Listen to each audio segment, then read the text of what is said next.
This program is brought to you by LegendaryStrength.com. The content found here is for informational purposes only and is not intended as medical advice. It is recommended you talk to your qualified health professional before making any changes to your exercise plan, diet, or prescription medication use. Legendary Strength is not responsible for any claims made during this program. Hey, Logan here, and I am excited to bring this interview with Thomas Tapp to you. If you don't know Thomas, he is a parkour athlete, very good guy at what he does, and also a teacher of others in parkour. So be sure to grab a notepad and start taking notes for this. In this interview, we really cover all sorts of training details. You can learn parkour by video. That's a much better way, so we don't get into the moves so much, but how to structure your training, how to put together your training, stuff like overcoming fear and all that. So this interview is about an hour long. Since I like to keep these podcasts about in half an hour, I've split it up into two parts. You'll get the first part now with the second part coming at you next week. So let's get started with it. Hey there, it's Logan Christopher from LegendaryStrength.com, and I have a very special guest with me today. If you have watched any online video or seen movies recently, you likely have heard of the art of parkour or free running, and seen that it's really amazing. I mean, of all the physical things you can do, it's something that's really taken the world by storm, and it's quite an interesting thing to watch and also train and all that. So I have Thomas Tapp with me here today, who has been doing this for, how long have you been doing it, Thomas? About 7 or 8 years now. Okay, and he's also taught a lot of people, so we're going to be talking about, what is parkour, how to get started, how to train for it, and all that, because it seems it's a thing that not a lot of people really get those details. So I was happy to bring Thomas on the line today and, find out what those details are. So thanks for joining us today, Thomas. Yeah, definitely. Appreciate you for having me on, man. Yeah, you're welcome. I guess a good thing to start with would be getting your background. How did you get started in this, and we'll go from there. Yeah. Well, my brother and I, if you don't know, my brother and I were twins, and we started doing parkour, so we've been training with each other for a while. And our story is kind of interesting because usually people have a background in martial arts or gymnastics, but for my brother and I, we had no experience in any of those things. We just played basic sports when we were younger. We loved Jackie Chan movies and like Ninja Turtles and stuff like that. We were fans, but we never really trained that often on that stuff. And we were about 15 or 16 years old, and we lived in a small country town. So there really wasn't much to do during the summers. We'd try to hang out with friends and stuff, but it got pretty boring. So we'd always go on the internet and look for crazy things. And one day we found this video of this guy jumping across buildings, running up walls, and he's basically like a freaking Spider-Man. So once we saw that, we're like, oh, man, what is this? We have to start doing it. It's something crazy. It's a adrenaline rush, so we got to do it. And we found out it was called Parkour, and the guy's name is David Bell. He's the founder of Parkour. But right when we saw that video, we started practicing our rolls in our room, and we immediately climbed on top of our roof and jumped off and, rolled. But it was a horrible idea, but we just did it anyway, and I wouldn't recommend that. But from then on, we fell in love with the discipline parkour, and we began to train and practice it. The only problem was, since we lived in a small town, there wasn't people to train from, and then also it was such a new thing that no one was really doing it, and the only videos we could find of parkour was of these guys from France, but they didn't have any tutorials or anything, so we'd have to watch their videos and break down each movement and kind of study what they did and then just try to practice it outside. And so it was a big trial and error process, but we started to pick up the moves, and we bought a video camera, saved up a bunch of money, bought a video camera, started filming ourselves doing these movements, and then we just started sharing it on YouTube and emailing it to different people. And we tried to get on news stations and whatnot. And one guy hit us back up. This is like when we were, I think, 16 or 17. He's like, he wanted to do a commercial with us. So that was kind of our break into commercial work and things like that. And when we started doing commercials, started getting more and more commercials. And then we started doing live shows, performances. It kind of snowballed from there. So, and then we ended up after getting all this work and putting our videos on YouTube, we started to get people asking us, how do you do this stuff? How do you learn? And at that point, you realize that, we could dedicate a site to teaching people how to do it. And so that's what we started to do. Okay. That's kind of like the small synopsis of our story, a small summary. Excellent. A lot of cool directions I want to go in over the course of this. But so from the beginning, you and your brother were basically self-taught besides, observing these other videos and trying to break it down and learn from that? Yes, exactly. And I think being self-taught kind of made me appreciate the discipline even more, even though I wouldn't recommend that. If you can learn from someone, do that. But it really made me have an appreciation for everything for parkour. Yeah, I imagine it also was frustrating at times. I've had that sort of experience myself. When I was first trying to learn how to do a handstand, I didn't really have much coaching at all, and I made a lot of mistakes. Eventually I had success, but it was a hard journey, trying to pave my own route. Mm-hmm. Oh, definitely, man. Because it's always like little things that you don't think about, and then someone can tell you, and you learn in like 5 minutes. But for guys that's a self-teach or self-taught, it takes like 5 months to learn that little thing. So it can be very frustrating. Yeah.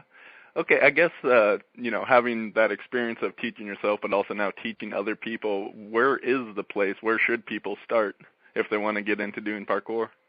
Yeah, right now, I would recommend if you have access to a gym close by, more are popping up, especially here in the U.S. It's getting more popular. So all I would do is Google wherever you live and see if there's any parkour gyms close by. It's still early, though, so you might not have access to a gym close by. If you don't, go online. You can look on YouTube for tutorial videos. My brother and I have several on YouTube. And then also you can go check out our site, learnmoreparkour.com. And that's just a good place for people who are just getting started and they want to learn the movements and stuff and have tutorials since they don't have access to a teacher close by and things like that. Right.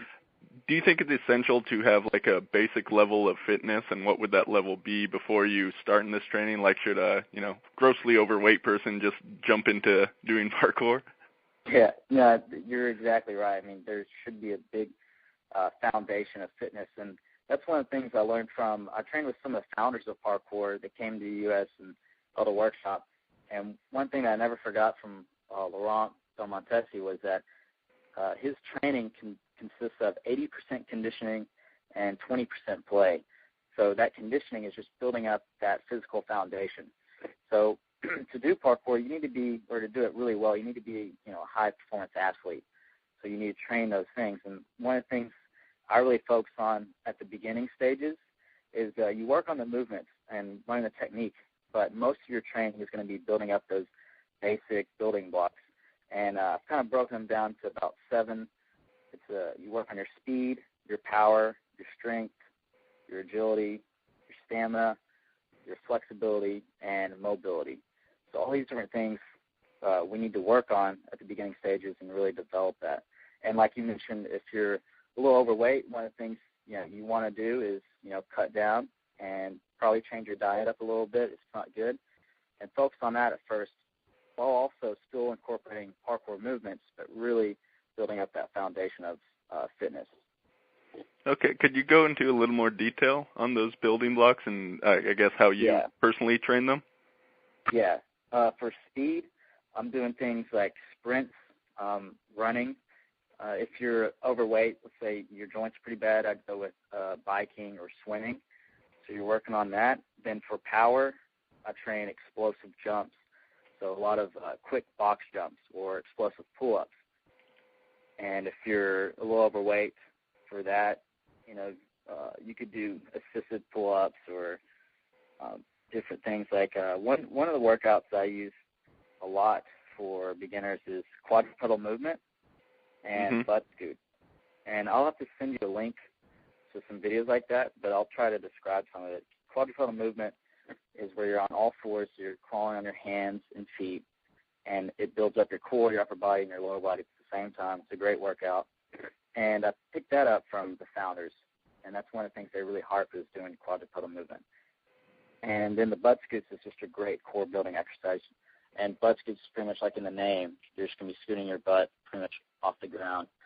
And I'll have to send you a link to that. But then agility, picked this up from soccer. And one of the things we focused on was cone drills. And if you've played football, you do some cone drills and stuff. But it's really good to work on that. So what we'll do is have like 4 cones, and you run forward, and you run backward, and you run side to side, and you just work on that agility. Then for stamina, I usually incorporate some form of HIIT training, which is high interval training or high intensity interval training. And so you're doing quick bursts of training. So you'll do, say, 10 sprints, once for like 15 seconds, and you rest for 30 seconds. Then you sprint again for 15 seconds, rest for 30 seconds. And what I found is that's just a good way to build up stamina and also cut down if you're wanting to cut down.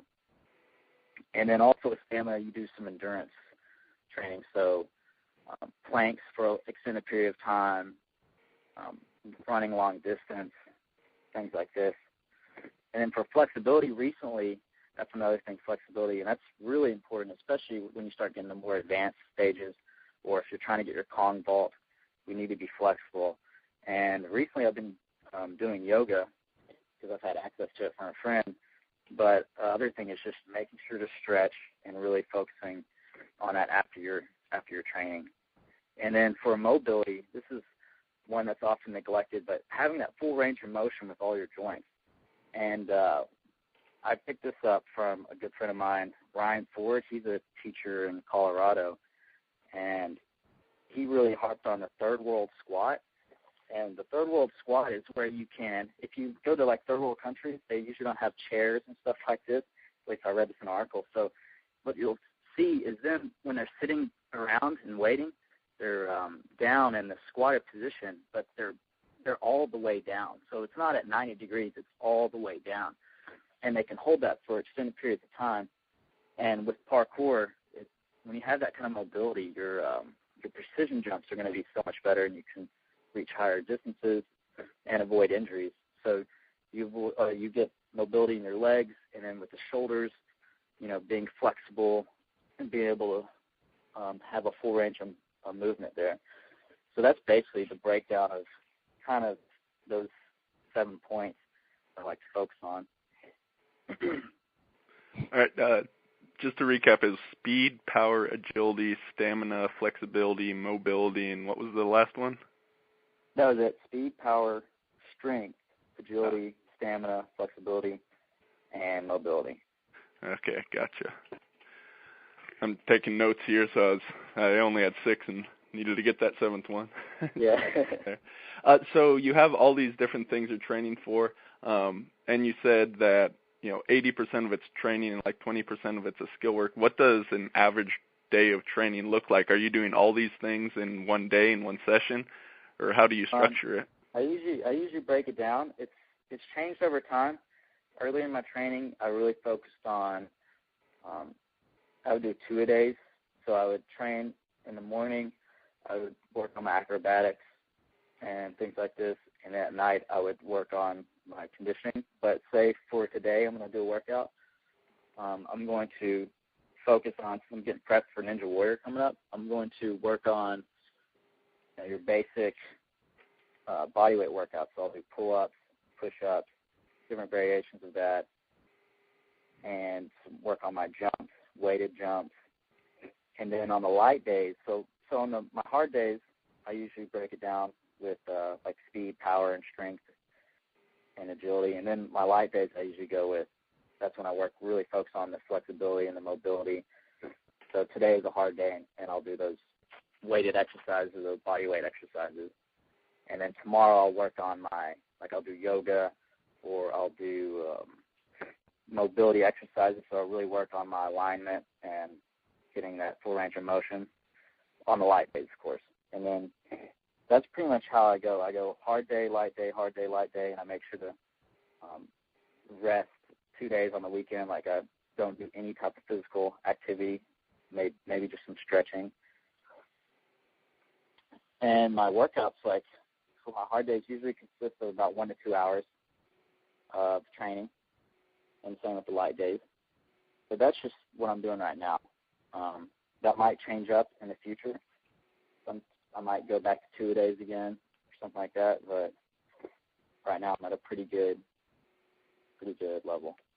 Yeah, it's working for you. Yeah. So you said that's right now. In the past, what did you do? You said the 2-a-days. Is there anything else in the past that worked really well for you as far as how you did your training? Yeah. For improvement, let's say if you're kind of just starting off, I would definitely, especially if you're trying to learn your parkour skill, one thing that really helped me to excel really well was drilling those basic movements. So if you're doing a Kong vault, or if you want to learn your Kong vault and get it down, you want to learn your lazy vault, and these are basic vaults that we learn in parkour, we're going to drill these till we get it down so well and so easily that basically it's just like walking. So what I would do is I would train my Kong vault. I would do 50 Kong vaults to a run or something, and I would train my lazy vault on each side 50 times, and really just work on perfecting each movement. And then once you perfect each movement, then we work on putting all of those together in a run, and then we drill that. So we'll do a full run with those perfected movements. And what I found is when you do that, you excel very quickly and also prevent a lot of injury, and you become, very skilled. That makes a lot of sense. So you drill specifically a lot on just those basic moves, then put them all together. So what does I don't want to get so much into the exercise like the vault because, talking about them is not the best way to teach or, over the phone is not the greatest way to do that. But so you mentioned a run. What does that look like? Yeah. I know it's all kinds of things, but, get some idea. Yeah. Mm-hmm. A run would be, let's say, if I was training at a park, you would find certain obstacles that you would want to set up or, go through. So there might be a vault or a Kong vault that I see like over a picnic table. Then I would run from there a few feet to another vault. Let's say there's a rail, and I'd do a speed vault, and then I would go to a wall run if there's a wall there. Pretty much you deal with the environment you're training in. So a good thing to do is when you're doing your training like this, to train in an environment that's parkour friendly. So that's usually college campuses are pretty good. A lot of different architecture parks are good. Gyms, if you have access to a parkour gym. So you can set up these things, these runs that I'm talking about, where you can vault over a picnic table, do a wall run, swing over some rails, things like that. Did that help? Yeah, that's good. So I guess it's really going to depend on your environment, but how many moves are there typically in a run? Is it like 3 to 5, or just whatever happens to be there? Depending on your level at the time. One of the things I did first training was I'd always try to do at least one upper body movement, or high intensity upper body movement, and one intense lower body movement. So I would usually have about 5 or 6 moves, and I would try to switch it up. But let's say I would train at this garage, and one of the specific runs was I would do a vault over this ledge, then run to a wall to go to the second story, and then I would go over the second story, then take a small little drop, work my basic landing to a roll, and then go into another vault. So something like that. But it depends on what you feel like doing at the time. If your skill level is not at that level, then you might just be doing a vault to another vault and then repeating that. And then as you progress, then you start adding more and more moves and vaults, and as your stamina increases, you start adding more and more. Okay. And do you, you drilled the specific moves, would you then, do the same run, 10, 50 times in a row? Exactly. Yeah, exactly. And do you try to, loop it around, or do you take breaks in between doing the whole run? On how I feel, but when I was really training, I would loop around, because that's, and one thing in soccer, when we do a circuit, which is we do all these different exercises, we would complete the circuit and then walk back to the starting point and then go again. And that's what I used in that a lot was I would complete the run, walk back to the starting point, and then complete again. And I'd go about 10 times or 5 times, depending on how difficult the run was.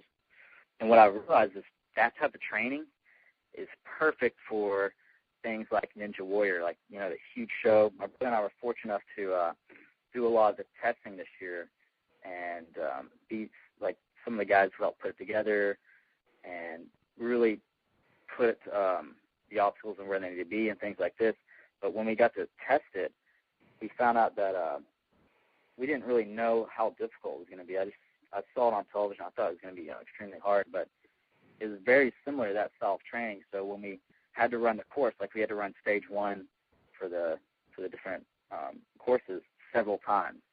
And the producer was like, yeah, you got to run it again. You got to run it again, because we had to get it right for the camera angle. So we were having to run the first stage like 5 or 6 times. Wow. And that's when it really came into, and it really helped us out doing that type of training. It's pretty crazy. Yeah. People that haven't done it don't realize, you know, how tiring just, you know, adding these different acrobatic movements and everything, you know, when you're exerting your strength, how much that can take out of you. Yeah. So the necessity for that stamina is big. Mm-hmm. Yeah. So can you tell us a little bit more about the Ninja Warrior? And I'd imagine most people listening to this have probably seen the show on some level, but can you describe a bit more what that was like? Yeah, basically the Ninja Warrior contest, it started off in Japan, but the idea is they want to create the hardest obstacle course in the world. So if you take, you've probably seen the military obstacle courses. It's similar to that, except on steroids and on an extreme level. And like crazy water, like if you fall or mess up, you fall in a huge thing of water and splashes, and you got a crowd and cameras watching you. And if you've seen Wipeout too, it's very similar to that, except a little more serious and more about attacking the course and not, you know, people failing. But it's just, it's definitely, I would say, definitely the hardest obstacle course in the world. And you got people from all over the world that come and try out, and they try to get a chance to, you know, make it through all these obstacle courses. And what they usually set up, what they did last year was they had prelims. So they had a course in California, it was Venice Beach, a course in Dallas, and a course in Miami, Florida. And the winners of this and the people who did the best in these specific courses got to go to the finals in Vegas.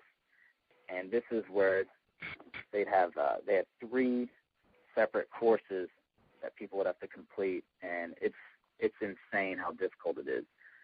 And really for Ninja Warrior, I would recommend if you're training, there's a few things that I've noticed that give people the most trouble, and that is the warped wall, which is basically a vert ramp, and you're supposed to run up that wall and go over the top.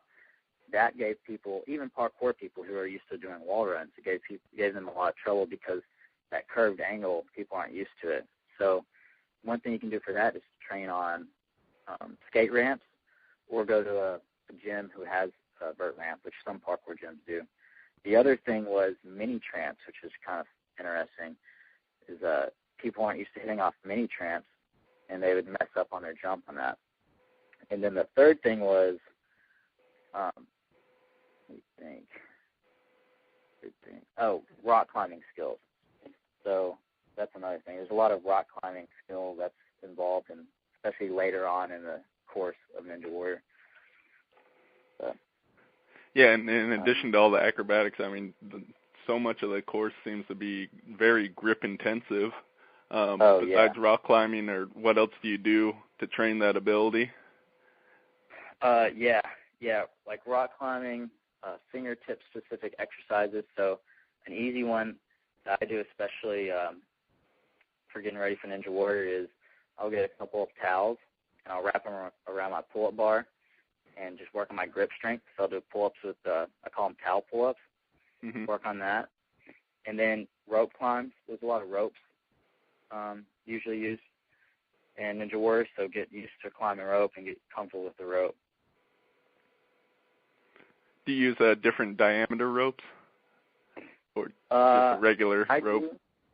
Yeah, because usually regular will be fine, But if you really want to make it even more intense, you go skinnier and skinnier, and it's harder on your fingertips. So I like to do that, but usually for the course, it's basically a regular diameter, and then they have a really big one if you make it to the finals or the very final stage, which last year no one made it to that point.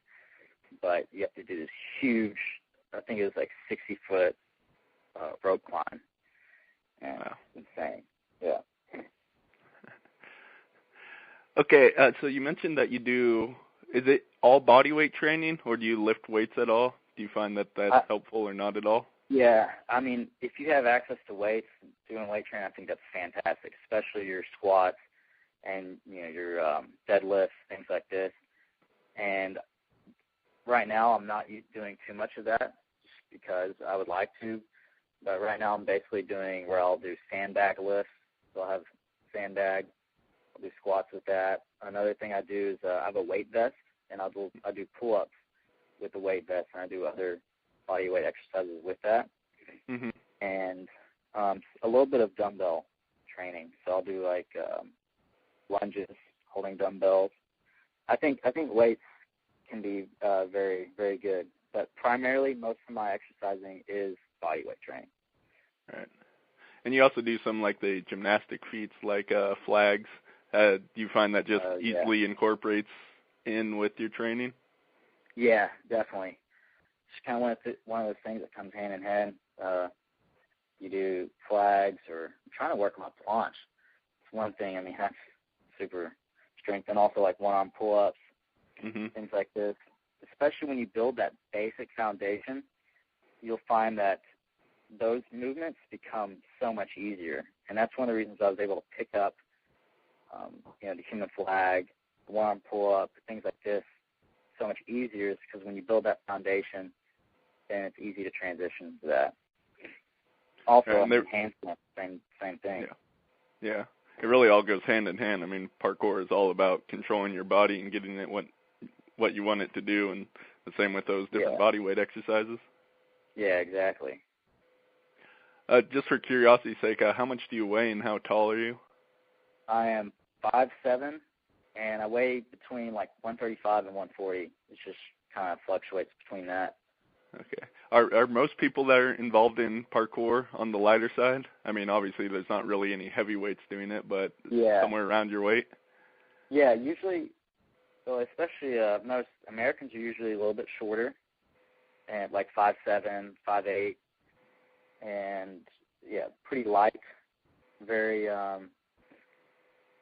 not big and bulky, very lean and cut, usually very ripped. And overseas, though, it's pretty interesting. There's like guys who are 6'1", 6 foot. Some of the really talented guys are close to 6 foot. And usually for acrobatics and stuff, you're shorter. If you look at circus guys or gymnasts, they're usually between like 5'5" and 5'7". But so that's what I found interesting is some parkour athletes overseas are pretty tall and big. Yeah. So it can switch out. But I usually that is the case. Smaller stature, lightweight, very efficient muscle, kind of like the Bruce Lee type body.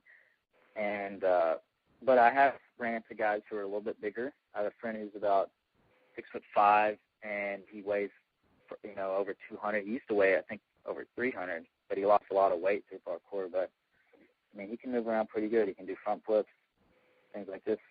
So it really depends, I guess, on the person who's training and their body, genetics, and things like that. But yeah, usually smaller stature. Yeah, definitely helps. I mean, I'm 6'2", so doing gymnastic feats certainly doesn't come easy, but I want to do it anyway. So that's just one question. A lot of people will use that as an excuse or complain about it. But if you're big, you just gotta be better. Yeah, exactly. I know a guy overseas, really good tricker, and he's about 6'2", and it's amazing to see that. So that's cool. I didn't know you're that tall. That's awesome. Yeah, I'm pretty tall. It doesn't make doing levering movements easy or